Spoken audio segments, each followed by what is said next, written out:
ਸਤਿ ਸ਼੍ਰੀ ਅਕਾਲ ਜੀ। ਮੈਂ ਹਾਂ ਤੁਹਾਡਾ ਆਪਣਾ ਆਰਜੇ ਹਿਮਾਂਸ਼ੂ ਤੇ ਮੇਰੇ ਨਾਲ ਹੈ ਆਰਜੇ ਸਾਰਿਕਾ ਤੇ ਤੁਸੀਂ ਸੁਣ ਰਹੇ ਹੋ ਰੇਡੀਓ ਪੰਜਾਬ 90.2। ਤਾਂ ਦੋਸਤੋ, ਅੱਜ ਦਾ ਸਾਡਾ ਸ਼ੋਅ ਹੈ ਯਾਦਾਂ ਦਾ ਕਲਾਸਰੂਮ, ਜਿਸ ਵਿੱਚ ਅਸੀਂ ਯੂਨੀਵਰਸਿਟੀ ਦੇ ਪਾਸਡ ਆਊਟ ਸਟੂਡੈਂਟਸ ਤੋਂ ਬੀਇੰਗ ਅ ਸਟੂਡੈਂਟ ਉਹਨਾਂ ਦੀ ਕਿੱਦਾਂ ਦੀ ਜਰਨੀ ਰਹੀ ਇਹ ਜਾਣਦੇ ਹਾਂ। ਤੇ ਅੱਜ ਸਾਡੇ ਨਾਲ ਨੇ CRC ਕੋਰਸ ਦੇ ਵਿਦਿਆਰਥੀ ਸੱਭਿਆ, ਜੋ ਕਿ 2025 ਦੇ ਬੈਚ ਤੋਂ ਗ੍ਰੈਜੂਏਟ ਹੋਏ ਸਨ। Hi. So ਤਾਂ ਸੱਭਿਆ, ਅੱਜ ਕੱਲ੍ਹ ਤੁਸੀਂ ਸਟਾਰਟਅਪ ਕਰ ਰਹੇ ਹੋ, ਤਾਂ ਇਸ ਦੇ ਬਾਰੇ ਕੁਝ ਦੱਸਣਾ ਚਾਹੋਗੇ? okay. So basically अभी मैं एक स्टार्टअप कर रहा हूँ. It's called Collab Rats and ये एक टेक बेस्ड स्टार्टअप है, मोबाइल एप्लीकेशन है बेसिकली. तो कैसे काम करती है ये कि आप इसमें अपनी प्रोफाइल बनाते हो एंड उसमें आप अपने स्किल्स, इंटरेस्ट, हॉबीज़, अपना एजुकेशन हिस्ट्री ये सब डालते हो एंड उसके बेसिस पे आपको रेलिवेंट लोग जो कि आपके आसपास आपके जैसे लोग हैं, आप उनको डिस्कवर कर सकते हो और उनको लेफ़्ट राइट स्वाइप करके उनसे मैच कर सकते हो. अगर उन्होंने भी आपको, किसी ने राइट स्वाइप किया एंड आपने भी उसे किया, तो आप लोग मैच कर सकते हो and you can connect professionally. तो आपको लगेगा कि ये डेटिंग ऐप की तरह है, बट इसमें प्रोफाइल इस तरह की है कि इसमें डेटिंग वाला एस्पेक्ट नहीं है. इसमें आपकी स्किल्स, इंटरेस्ट, हॉबीज़ ये सब मेंशन होती हैं और प्रोफेशनल एस्पेक्ट्स मेंशन होते हैं.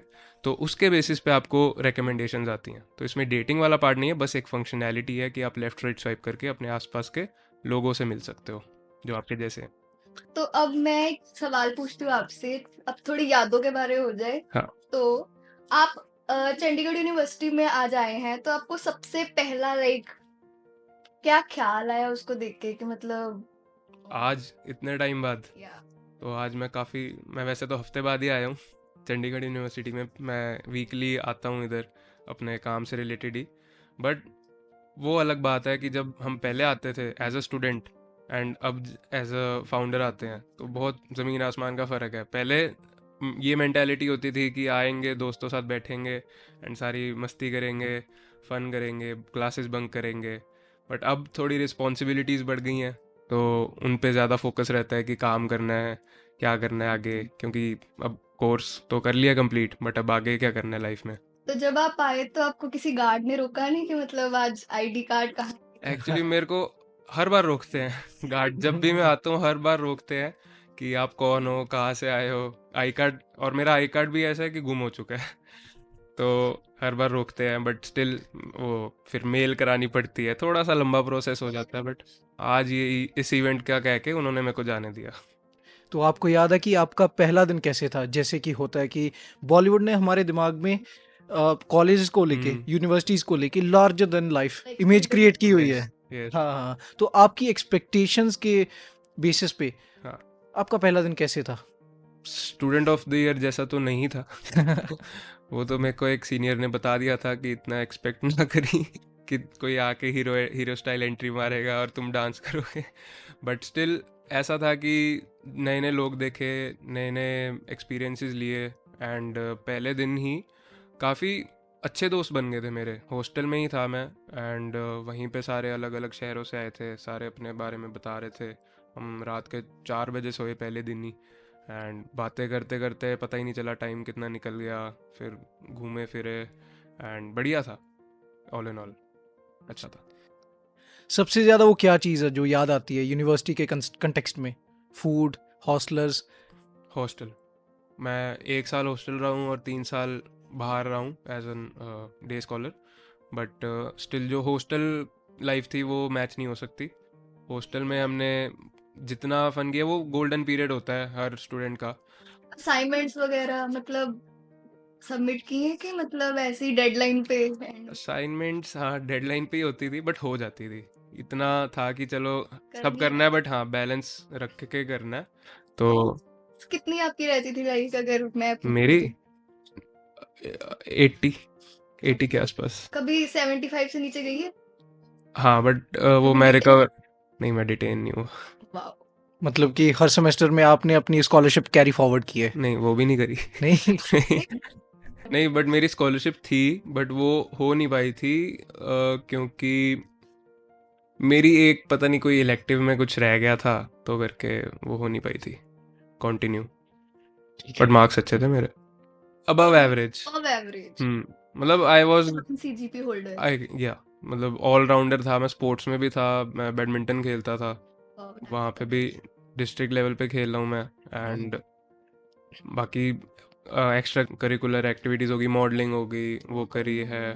फिर इधर एंकरिंग में करता था थोड़ी बहुत, एंड बाकी हाथ पैर तो बहुत मारे हैं क्योंकि यही टाइम है।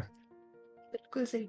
और एक चीज और, लाइक सी आपने बोला ना मैं मॉडलिंग वगैरह करता था, तो कभी फेस्ट वगैरह यहाँ पे पार्ट लिया है सीयू में? मतलब इधर तो this is the hub of fest, you या आई कैन नो। से। हाँ, फेस्ट में मैंने इतना पार्ट नहीं लिया। मैं आउट ऑफ कॉलेज ज़्यादा इन्वॉल्व था चीज़ों में, हम्म। कि जैसे कोई कंपटीशन हो गया। कॉलेज लेवल पे इतना नहीं किया मैंने, बिकॉज वो मतलब मेरे फ्रेंड्स इतने उसमें अलाइन नहीं थे। अच्छा, आपके जो तो मेरे को फ्रेंड्स थे था, वो बाहर हाँ, है। वो ज़्यादा बाहर थे, तो बाहर वाले कुछ ऐसे फंक्शन इवेंट या कोई टूर्नामेंट या कुछ ऐसा होता था, तो उसमें मैं ज़्यादा इंक्लाइंड रहा था। कुछ स्पोर्ट्स में ज्यादा हाँ, इंटरेस्ट है। स्पोर्ट्स भी हो गया। जैसे कि हम जानते हैं कि सीयू में एक टाइम पे बहुत कुछ हो रहा होता है। हम्म। ढाका में अलग इवेंट चल रहा है, हाँ। सीवन के पास कुछ अलग चल रहा है, हाँ। और ऊपर से असाइनमेंट्स, ऊपर से अटेंडेंस, हम्म। और अभी आने वाले एमएसटीज। हम्म। तो आप इन सब चीज़ों के साथ कोप कैसे करते थे? How you use to maintain balance between these? Like you said कि आप स्पोर्ट्स भी करते थे, है ना? हम्म। तो उसके बीच में बैलेंस कैसे बनाते थे? बैलेंस ऐसे बनता था कि एक स्केड्यूल रखते थे हम, मतलब मैं रखता था पर्सनली, कि सुबह उठ के जिम जाओ, खाना खाओ, हम्म। फिर अपना कॉलेज जाओ, एंड उसके बाद आओ, रेस्ट करो, स्टडी कर लो थोड़ी बहुत, एंड नहीं भी करनी तो चलो एमएसटीज में तो कर ही लेते थे किसी ना किसी तरह। 2 रात पहले हाँ, पढ़ते 2 रात थे। पहले पढ़ते थे, ऐसी बात। पहले में। पढ़ते, हाँ, 1 रात 2 रात पहले ही थे, बट ये है कि हो जाता था पास। चलो अब आपकी पर्सनल ग्रोथ पे आते हैं। सबसे ज्यादा चैलेंजिंग फेज कौन सा रहा and how did you handle it? So personal journey में ऐसे रहा है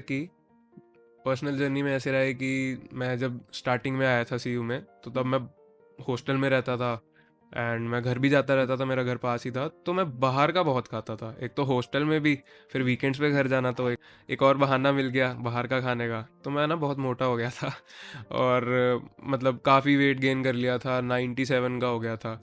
तो थर्ड और फोर्थ ईयर के बीच में मैंने अपना फिज़िकल एक्टिविटी बढ़ाई, एंड फिर मैंने अपना डाइट पे काम किया, फिर मैंने 15 किलो लूज़ किया, एंड अब ऐसे चल रहा है थोड़ा सा। फिर डाइट पे और हेल्थ पे फोकस किया कि यार ऐसे तो नहीं चलेगा।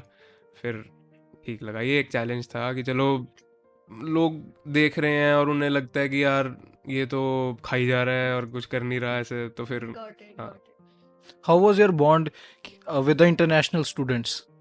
इंटरनेशनल स्टूडेंट से एज सच इतना इंटरेक्ट तो नहीं कर पाया था मैं, बट स्पोर्ट्स के टाइम पे एक दो मिले थे, somewhere from Nepal and the neighbouring countries ही थी ऐसे। बट हाँ, उनका ये है कि they are really into sports, उनको अपनी फिजिकल एक्टिविटी पे बहुत इम्पोर्टेंस देते हैं वो। हाँ, मैंने देखा है हम्म। कि वो हम्म। ऑलराउंडर है हाँ। है ना? वो अपना स्पोर्ट्स भी करते हैं, वो लोग हम्म। एकेडमिक्स में भी बहुत अच्छे हैं। बिल्कुल। इसीलिए मैं पूछ रहा था, मैं क्या हाँ। स्पोर्ट्स की बात कर रहे थे, तो इनकी बॉन्डिंग उनके साथ भी काफी अच्छी हाँ। रही होगी।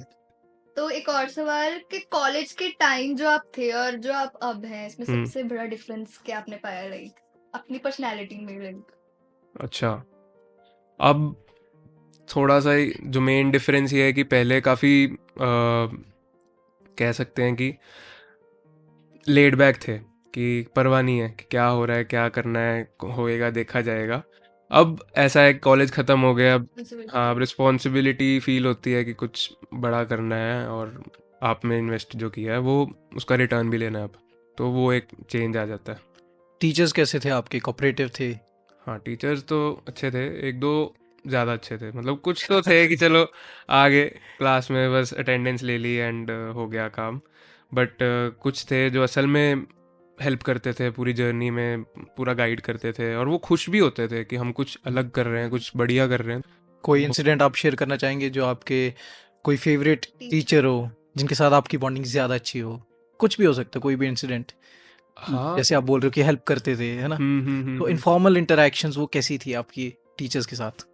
टीचर्स के साथ अच्छी थी। एक मेरे थे, मेरा यूजुअली ना कम्युनिकेशन स्किल्स की क्लासेस होती थी, तो उन जो भी मेरे कम्युनिकेशन स्किल्स वाले टीचर रहे हैं उनके साथ मेरी हमेशा ज़्यादा अच्छी बनी है, बिकॉज वो थोड़ा हैंड्स ऑन कोर्स होता था, एंड उसमें थोड़ा लाइव प्रैक्टिकल वे में सिखाते थे क्या करना है, तो जो टीचर्स थे उनके साथ अच्छी बनती थी। एंड उनमें से एक प्रभजोत सर थे, सेकंड ईयर में थे, और उन्होंने काफ़ी अच्छा गाइड किया था कि क्या करना है क्या नहीं। उन्होंने मौका दिया बार बार कि आ क्लास के सामने आ एंड प्रेजेंट कर, बोल। तो उससे कॉन्फिडेंस बिल्ड हुआ थोड़ा। और ये जो एक इनिशियल छोटा सा पुश होता है, चाहे जितना भी छोटा हो, तो काम तो आता है ये। तो ये एक अच्छी चीज़ थी। कोई ऐसे भी दोस्त थे आपके जो हमेशा क्लास में लेट आते थे और जिनकी अटेंडेंस हाँ, वो मैं ही था। अच्छा, आप ही थे?